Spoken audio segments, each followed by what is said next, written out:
ಜೈಲಲ್ಲಿ ದರ್ಶನ್ರನ್ನ ಭೇಟಿಯಾಗದೆ ಸುಳ್ಳು ಕತೆ ಕಟ್ಟಿದ್ರ ಸಿದ್ಧಾರೂಢ. ದರ್ಶನ್ರನ್ನ ಭೇಟಿ ಮಾಡಿಸಿಲ್ಲ ಅಂತ ರಿಪೋರ್ಟ್ ಸಲ್ಲಿಕೆ ಆಗಿದೆ. ಕಾರಾಗೃಹ ಇಲಾಖೆಗೆ ಜೈಲಾಧಿಕಾರಿಗಳು ಈ ತರ ರಿಪೋರ್ಟ್ ಕೊಟ್ಟಿದ್ದಾರೆ. ಈ ಸನ್ನಡತೆ ಆಧಾರದ ಮೇಲೆ ರಿಲೀಸ್ ಆದಂತಹ ಸಿದ್ಧಾರೂಢ ಹೇಳಿಕೆಗಳು ಬಹಳ ಚರ್ಚೆಗೆ ಗ್ರಾಸ ಆಗಿತ್ತು. ಜೈಲಾಧಿಕಾರಿಗಳ ಬಳಿ ಇದಕ್ಕೆ ಸಂಬಂಧಪಟ್ಟ ಹಾಗೆ ಕಾರಾಗೃಹ ಇಲಾಖೆ ರಿಪೋರ್ಟ್ ಕೂಡ ಕೇಳಿತ್ತು. ಬಳ್ಳಾರಿ ಸೆಂಟ್ರಲ್ ಜೈಲಾಧಿಕಾರಿಗಳಿಂದ ಈಗ ರಿಪೋರ್ಟ್ ಸಲ್ಲಿಕೆ ಆಗಿದೆ. 8ಕ್ಕೆ ಸೆಂಟ್ರಲ್ ಜೈಲಿಗೆ ಬಂದಿದ್ರು, 9ಕ್ಕೆ ರಿಲೀಸ್ ಆಗಿದ್ದಾರೆ. ದರ್ಶನ್ ಭದ್ರತಾ ಸೆಲ್ನಲ್ಲಿದ್ದು ಯಾರಿಗೂ ಕೂಡ ಅವಕಾಶ ಕೊಟ್ಟಿಲ್ಲ ಅವರನ್ನು ಭೇಟಿ ಮಾಡೋದಕ್ಕೆ. ಸಿದ್ಧಾರೂಢ ರಿಲೀಸ್ಗೆ ರೆಫರ್ ಮಾಡಿದಂಥ ಅಧಿಕಾರಿ ಬಳಿಯೂ ಕೂಡ ಇದಕ್ಕೆ ಸಂಬಂಧಪಟ್ಟ ಹಾಗೆ ವರದಿ ಪಡ್ಕೊಂಡಿದ್ದಾರೆ. ವರದಿಯಲ್ಲಿ ಅವರು ಹೇಳ್ತಾ ಇರೋದು ದರ್ಶನನ್ನ ಯಾರಿಗೂ ಭೇಟಿ ಮಾಡೋದಕ್ಕೆ ಅವಕಾಶ ಕೊಟ್ಟಿಲ್ಲ ಅಂತ. ಡೀಟೇಲ್ಸ್ ಕೊಡ್ತಾರೆ ಈ ಬಗ್ಗೆ ಸಂದೇಶ್.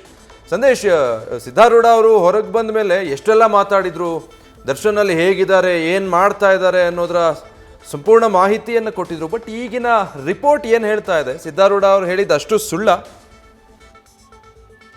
ವಿಜಯ್, ಈಗ ಪ್ರಮುಖವಾಗಿ ಯಾವಾಗ ತುರುವನೂರು ಸಿದ್ಧಾರೂಢ ಅವರು ದರ್ಶನ್ ಕುರಿತಂತೆ ಮಾಹಿತಿಯನ್ನ ಅಂದ್ರೆ ಸನ್ನಡತೆ ಆಧಾರದ ಮೇಲೆ ಜೈಲಿನಿಂದ ಹೊರಗೆ ಬಂದ ನಂತರ ಮಾಧ್ಯಮಗಳ ಮುಂದೆ ಸಾಕಷ್ಟು ಹೇಳಿಕೆಗಳನ್ನ ಕೊಟ್ಟಿದ್ರು. ಅದರಲ್ಲಿ ಪ್ರಮುಖವಾಗಿರುವಂತದ್ದು, ದರ್ಶನ್ ಅವರನ್ನ ನಾನು 12 ನಿಮಿಷ ಭೇಟಿ ಆಗ್ತೀನಿ, 10 ನಿಮಿಷ ಅವರಿಗೆ ಧ್ಯಾನ ಹೇಳ್ಕೊಡ್ತೀನಿ, 2 ನಿಮಿಷ ನನ್ನ ಬಗ್ಗೆ ಅವರು ವಿಚಾರಿಸ್ತಾರೆ, ಇವೆಲ್ಲವನ್ನು ಕೂಡ ಅವ್ರಿಗೆ ಹೇಳ್ತೀನಿ, ಅಂದ್ರೆ ನನ್ನ ಬಗ್ಗೆ ಎಲ್ಲ ಕಂಪ್ಲೀಟ್ ಆಗಿ ಹೇಳ್ತೀನಿ ಅನ್ನೋ ಮಾತನ್ನ ಹೇಳಿದ್ರು. ಆದ್ರೆ ಇದಾದ ನಂತರ, ಅಂದ್ರೆ ಯಾವಾಗ ಆತ ಮಾಧ್ಯಮಗಳ ಮುಂದೆ ಮಾತನಾಡ್ತಾನೋ ಅದಾದ ನಂತರ ಕಾರಾಗೃಹ ಇಲಾಖೆ ಜೈಲಧಿಕಾರಿಗಳಿಗೆ ನೋಟಿಸ್ ಅನ್ನ ಕೊಟ್ಟಿದ್ರು. ಅಂದ್ರೆ ಹೇಗೆ ನೀವು ಆತನನ್ನ, ಅಂದ್ರೆ ಸಿದ್ಧಾರೂಢ ಅವರನ್ನ ಭೇಟಿ ಆಗೋದಕ್ಕೆ, ದರ್ಶನ್ ಅವರನ್ನ ಭೇಟಿ ಆಗೋದಕ್ಕೆ ಬಿಟ್ರಿ ಅಂತ ಹೇಳಿ ಪರಪ್ಪನ ಅಗ್ರಹಾರ ಜೈಲಿನ ಅಧಿಕಾರಿಗಳಿಗೆ ಹಾಗೆ ಬಳ್ಳಾರಿಯ ಜೈಲಿನ ಅಧಿಕಾರಿಗಳಿಗೆ ಇಬ್ಬರಿಗೂ ಕೂಡ ನೋಟಿಸ್ ಅನ್ನ ಕೊಟ್ಟಿದ್ರು.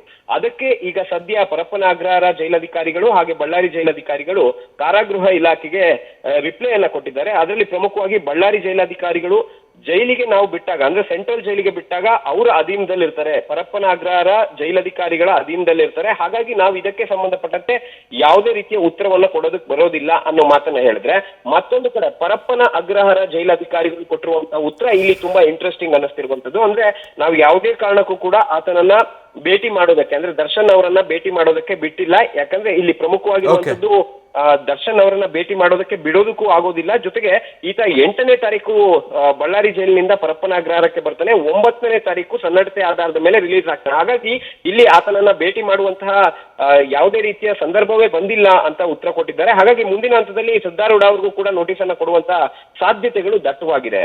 Vijay, thank you Sandesh. News first ನಿರ್ಭೀತಿಯಿಂದ ನಿಮ್ಮ ಪರವಾಗಿ.